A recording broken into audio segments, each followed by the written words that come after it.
sometimes you make it too low and sometimes too high.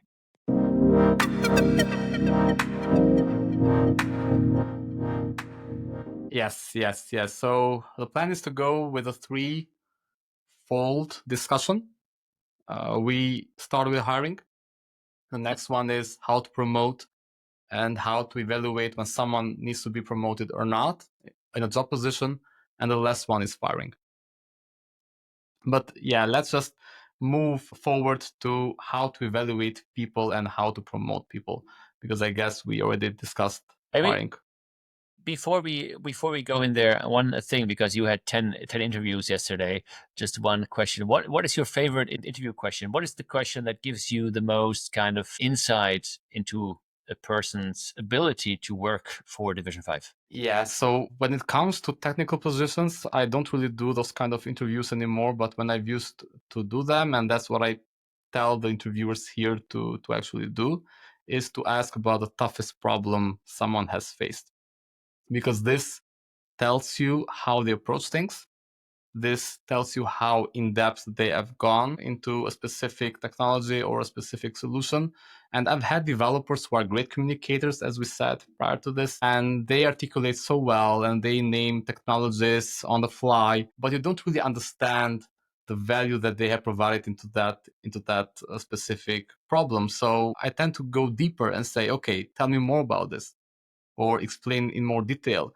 And someone who is a great technical developer who has developed the thing themselves, they know the nitty-gritty details very, very well. So they can't fake how they have built the whole thing, and they usually are very passionate.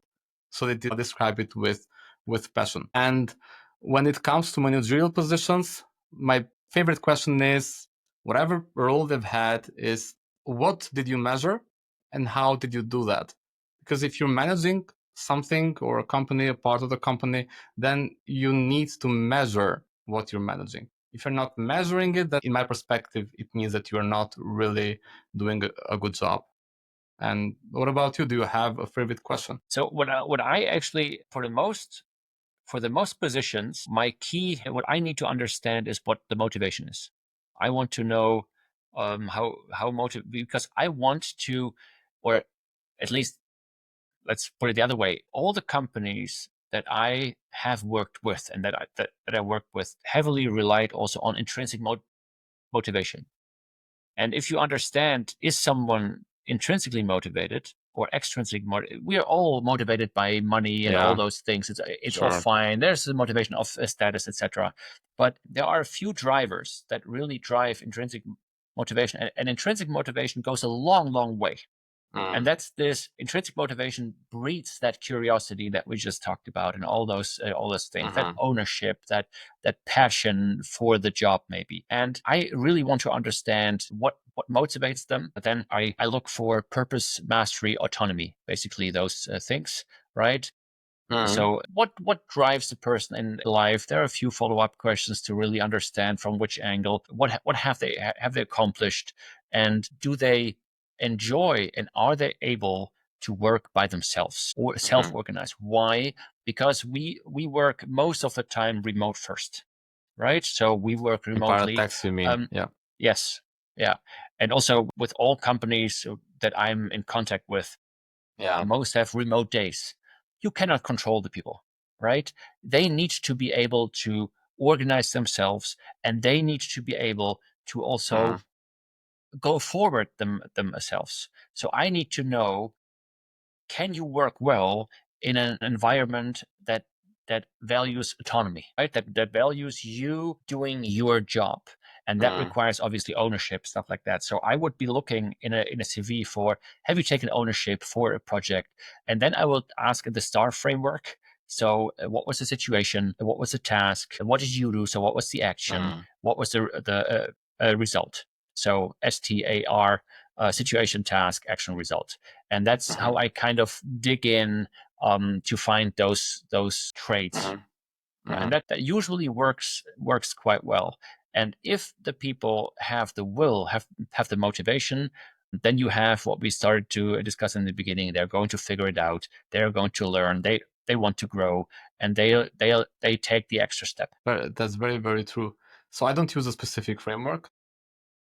If you'd like to send me a link about it, I definitely read about it. But certainly, I follow very similar steps to try to understand how well they have done the job and how detailed they have been into their daily tasks. What I fail to understand, to be honest, with maybe the newer generation, could be something with the newer generation, but maybe also has been an occurrence before, is that they tend to see the work as something that they do for their employer, which is also true, but I would always see it, and I've always seen it when I've been an employee, as something that I'm doing for myself. So if I'm doing something, if I'm working towards something, then yes, of course, I'm hired by someone. So that work serves the company I'm working for. That work most certainly serves the customer that is paying for it. But that also serves me because I'm learning from it, because I'm growing from it. And why the hell would I settle in doing something that is just not the best thing that I can do just because let's assume I'm not being paid enough, right? Because either way, if I'm doing a great job, I'm learning, and if I'm not being paid enough by someone else will. So why limit myself and say I'll just do what's required because that's fine with me. And this really bugs me, and I can't really understand why, especially someone young who is just entering the market, job market, would settle for anything that is not the best that they can actually achieve. Not sure if you've also noticed something. So I'm totally in line with that. You don't work for someone, you essentially work for yourself. And if you don't like the context, so the work environment, the colleagues, the pay, the whatever, then you just move on, right? Um, It's obviously different if you don't have a lot of options to move to. That's a different story. But most of the time, at least for people that are a little bit higher qualified, certainly people that are in the tech sector, uh-huh, they'll find jobs fairly easily.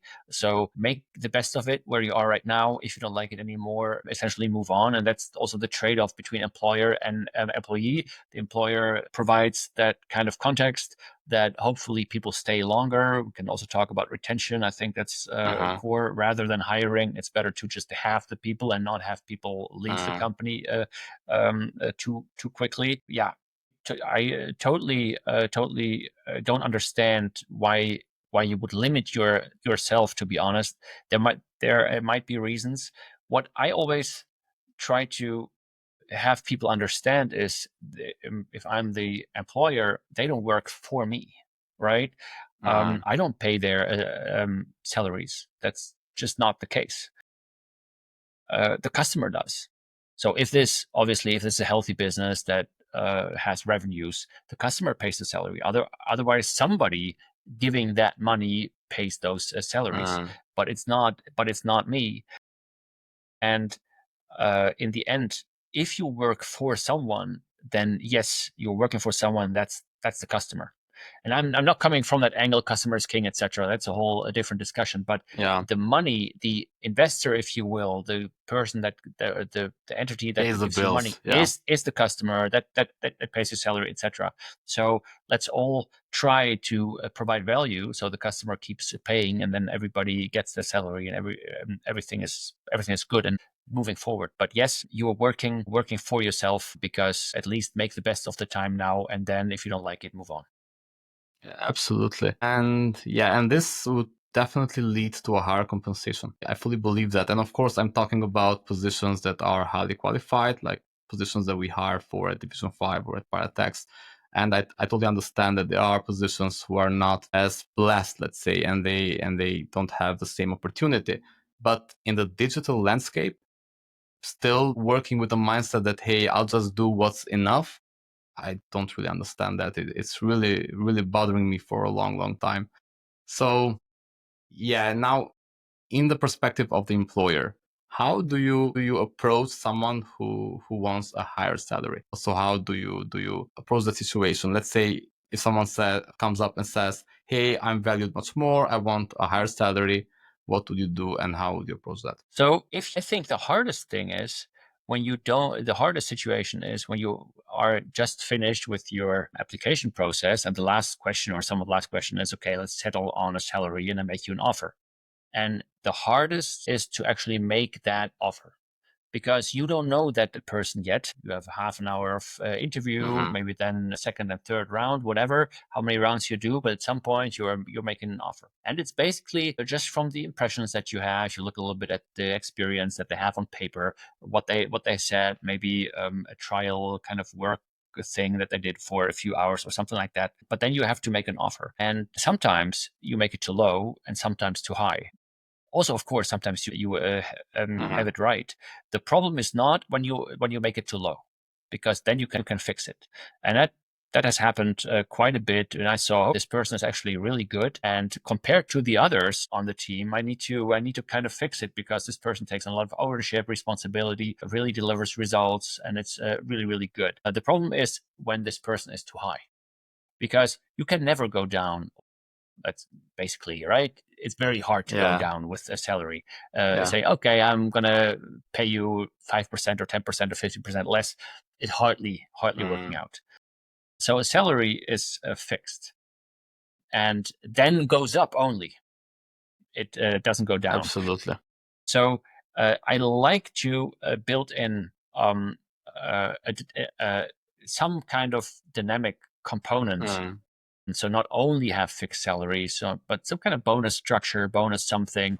So you can performance-based bonus structure. Exactly. So you have a little bit of play there, buffer, if you will, yes. And then after maybe 6, 12, 18 months, whatever the cycles are, you sit down and just look at, you have a feedback discussion, what went well, what didn't went well, what didn't go well, what needs to be improved, what are the aspirations for the next year, where do you want to develop, etc. Then the salary discussion also comes up, and there are two things there. You obviously you look back, and yes, you look based on past performance. I am thinking that this person is going to progress, and then you do a salary increase. And sometimes it's also that it's just the performance isn't good enough, and maybe the increase is small or it's not there at all. Right away, when you do that, this person will be demotivated if you don't fulfill what their actual expectations are.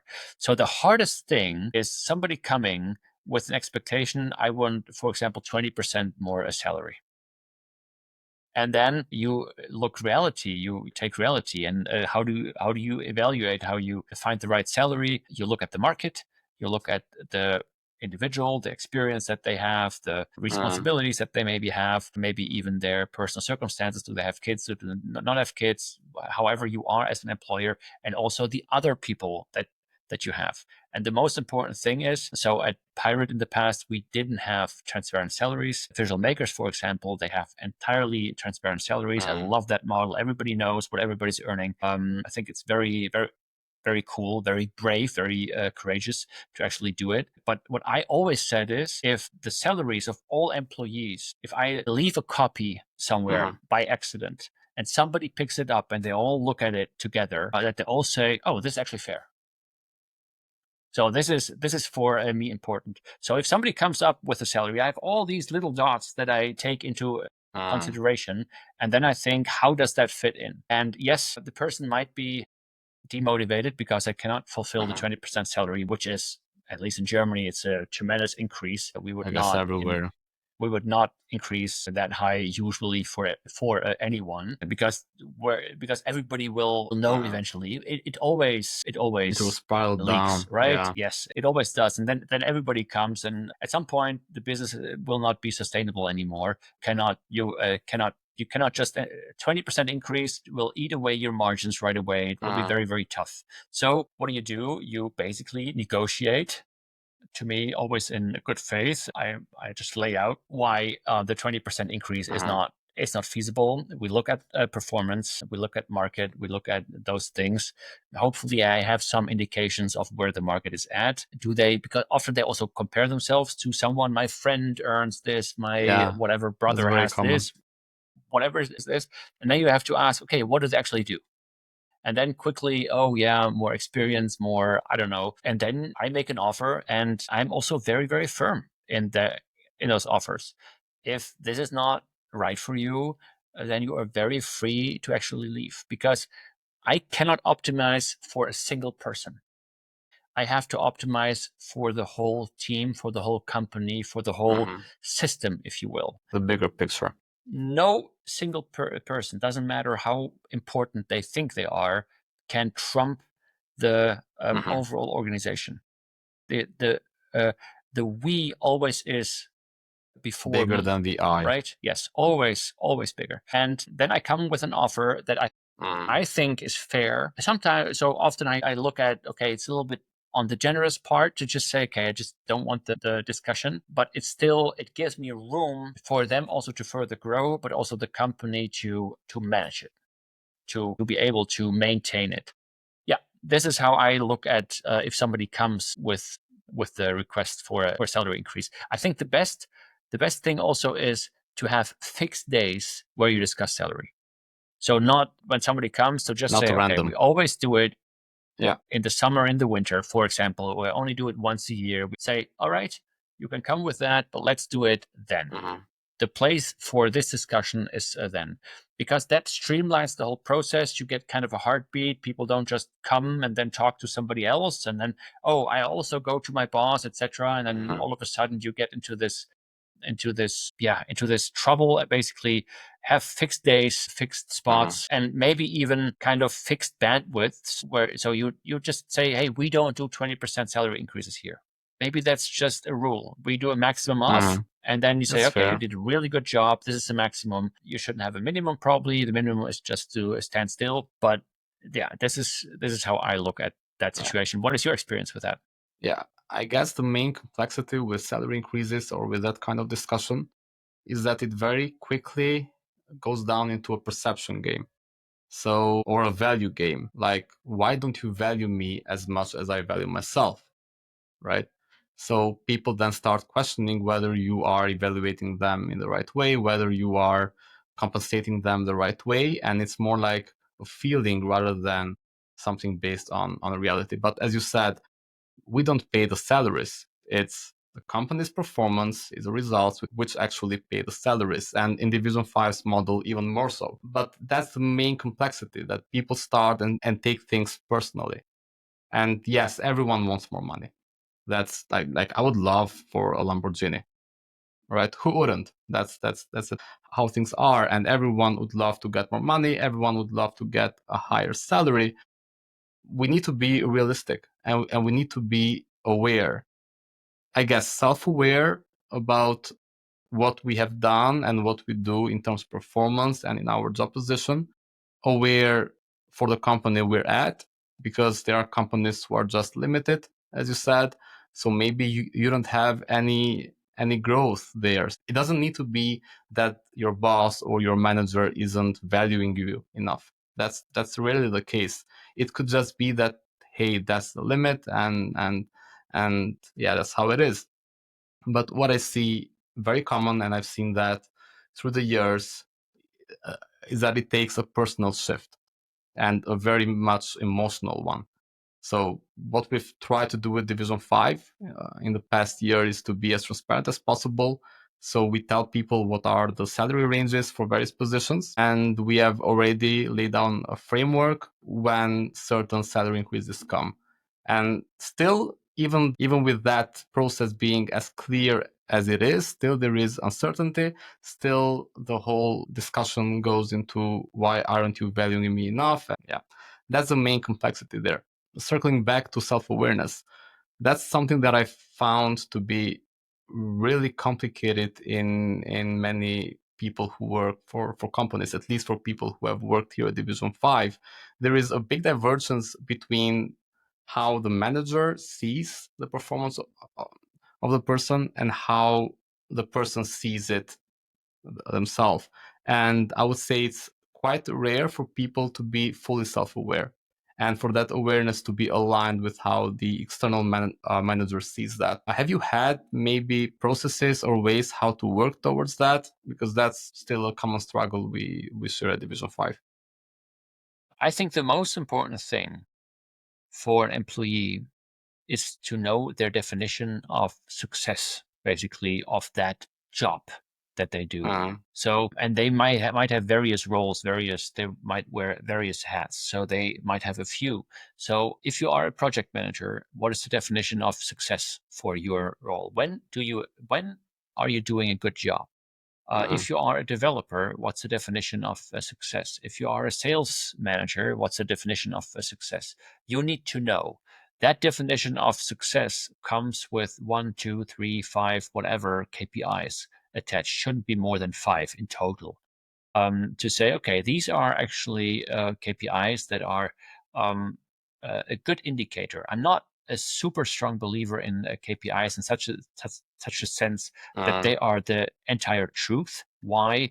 Because then all of a sudden everybody is just looking at KPIs, and you can also gain KPIs, or they never give the full picture.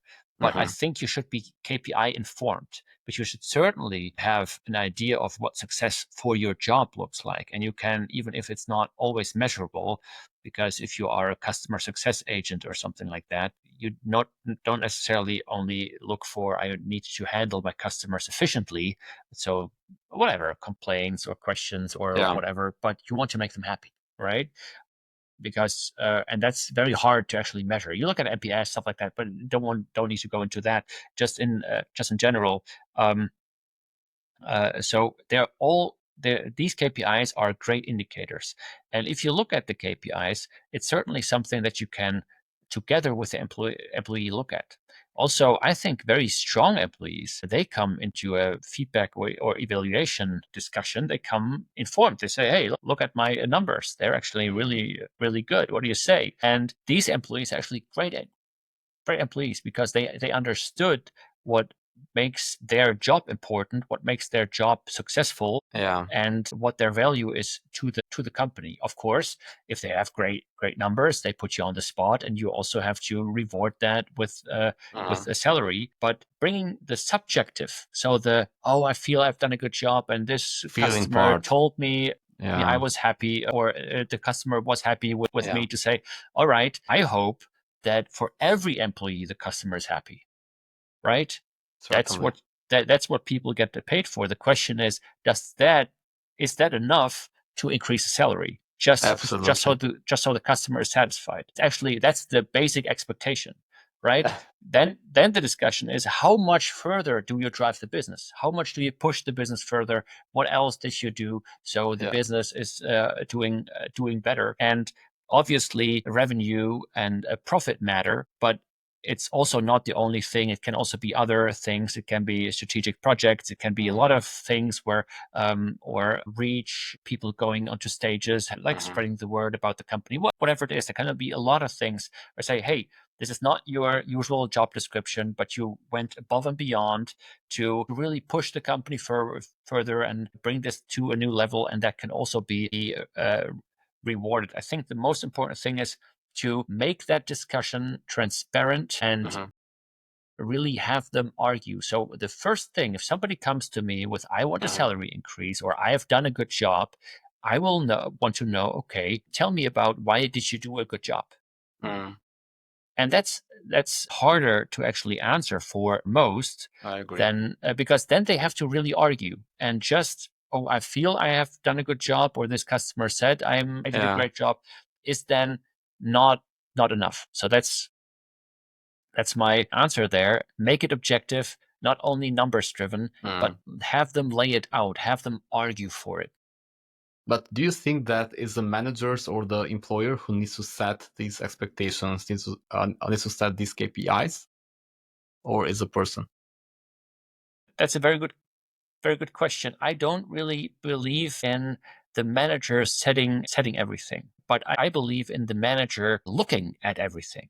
So what I mean by that, let's look at what makes your job successful. So the definition of success for your responsibilities, tasks, for the roles that you have. I would ask the people, please, you come up with what you think is the right definition of success for your job, for your role. Okay. And if they come up with it, they start, just because it's theirs, they start to have ownership. It Yeah, really changes the whole dynamic. If I that's a good tell one. you what your definition of success is, you said, okay, I understand. I'll try to make that work. But if I Hmm. tell you, think about it, and then you tell me what you think your definition of success is, and then we can go into a discussion if that's also what I think, it's already yours.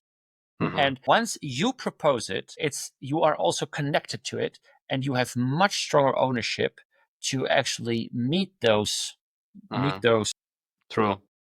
than if I tell you what to do. The same as with if there is a project or a task to do. If I tell Hmm. you, please do this, this, this, it's not really yours. You will do the tasks, but you won't think in like a lateral way. You won't think what else needs to get done.